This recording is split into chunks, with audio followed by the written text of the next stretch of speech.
Bionicle Battle for Power was a set of 10 minigames released throughout 2008, featuring toys from the Fantoka line.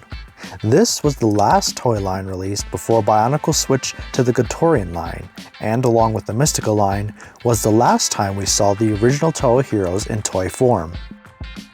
These minigames all tied together through a points system, gained through your performance in each game. These points would then contribute to either the Toa side or Makuta, depending on the character selected, which would ultimately determine which side would control the island of Kartanui on the site. I don't think the points contributed much more than this, but at the time it was a pretty motivator to play through these games. While of course the points no longer contribute to anything, the games do still exist, so let's look through them to see if there's anything worth revisiting. Now, because they were built around this point system, all of these minigames are incredibly short and simple, often reusing assets and mechanics in remixed ways. This is because you were expected to replay these minigames over and over to rack up the points, with the minigames often having a progressive difficulty, making later sections not just difficult, but at times unfair by design. This made going for more points feel more rewarding, as it felt like you were mastering the game and testing your luck. The first two games released were for Prohatu and Vampra.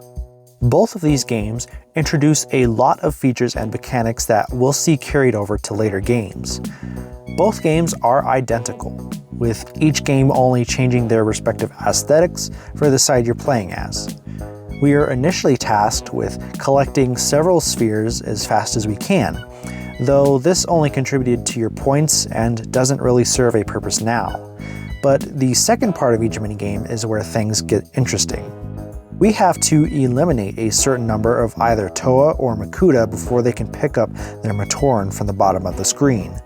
It starts as a simple enough task, but as you progress through more and more levels, it becomes a chaotic nightmare as the number of enemies becomes nearly impossible to deal with. The difficulty comes from the fact that the enemies turn aggressive once they reach their respective Matoran, making it crucial to dispatch them before this happens. However, as the number of enemies increases, your odds of doing that decrease drastically, and you'll end up chased by a horde of angry Bionicles. What makes this worse is that, while the controls are good enough for maneuvering around, trying to actually fight is extremely clunky as you're slow and can't get around with any degree of grace. Also, with more enemies comes more things to hit, and hitting something stuns you for a brief time, making it possible to actually get stun-locked if you get surrounded. Overall, the Prohatu and Vampra games are a solid yet flawed start to these minigames, and it's a trend that continues into the next. The next minigame released features the Toa Kopaka, where we're again tasked with defeating enemies in a 1v1. Sounds simple enough, right? Well, this minigame plays with what I can best describe as tank controls, where in previous minigames we could control our character with all 4 arrow keys. Now we're restricted to 2, which control our turning. This by itself wouldn't be so terrible if it wasn't for the slow, terrible turn rate. You may have noticed a trend at this point from watching the footage. A lot of these games' difficulty stems from the janky controls, limited lives, and happening in a small area. These ideas are present in pretty much all of these minigames, but whether that contributes to a fun gameplay loop or frustration is up to the individual game. When it comes to Kopaka's minigame, I would argue the jank works. Just enough to make the game difficult, but not so much as to make it unfair or frustrating. Antraz's game, on the other hand, is the direct opposite. In this minigame, your objective is to bomb several objectives while navigating the terrain and avoiding enemies. If this controlled like Kopaka's game, this wouldn't be an issue. However, you control Antraz by leading him with Radiac, the small shadow Matoran, who is himself led by your mouse. What results is an extremely janky sky train that makes flying around difficult. Pair this with needing to account for the dropped bomb's trajectory and having to avoid the terrain and enemies, and I found this minigame to be more frustrating than fun. But that's only the first 2 games, and we still have 8 to go, so let's get to it. Kyrox was the next minigame to release, featuring similar controls to the Kopaka minigame, though instead of turning, the arrow keys control your altitude. The goal is to catch an Avmatorn before he reaches the end of the track, while dodging the terrain, Toa, and hitting speed boosts. Taking too much damage results in this hilarious animation. Honestly, I found this minigame to be pretty fun as it lacks a lot of the jank present in a lot of the other minigames, and though it has a super simple premise, playing it and racking up points from staying alive and shooting out Toa was pretty rewarding. Tanma's minigame is similar to Kyrox's, but gets rid of the chase gimmick in favor of an endless run, so the goal is to simply make it as far as you can. What makes this difficult is that Tanma operates with Flappy Bird-esque mechanics, meaning you have to press a single button over and over to increase height while dodging obstacles, creating a balance between managing height and your ability to evade. You also have to factor in your jetpack's limited fuel, making it necessary to pick up fuel power-ups as you fly, as if you miss even a 1, odds are you aren't making it too far. While I think Tanma's game is one of the more challenging minigames to progress in, I also find it to be one of the most entertaining due to its endless mechanic and the quick decision making required of its gameplay. In a similar vein of improving on past ideas, Gavla's minigame is a marked improvement over Antroz's. Gone is the awkward flying train, at least the worst part, as you must now direct the Makuta with only your mouse pointer. The removal of the awkward train makes it much easier to focus on flying and predicting where your bombs will land, which is especially important as you have a limited number of bombs.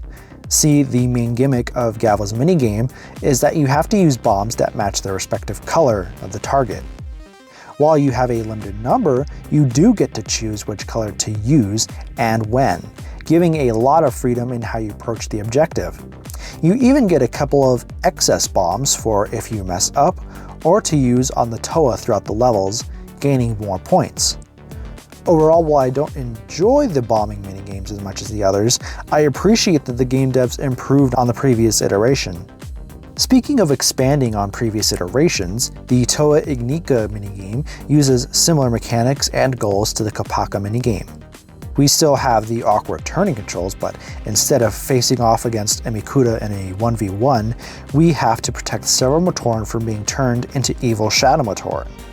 Located hanging along the roof are several Makuta that will drop bombs on the unsuspecting Matoran below, and it's our job to both shoot down the Makuta and destroy the bombs.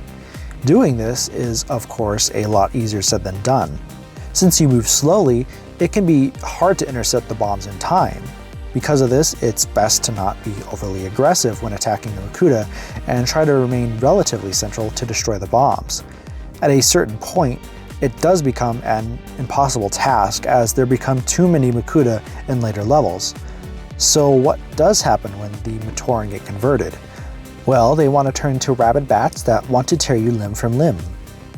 That's where the real difficulty of this minigame comes from, as adding another enemy to deal with turns this from a careful balance of protecting Matoran and attacking the Makuta into trying to avoid an angry swarm of bees while trying to knock down their nests. It's pretty fun.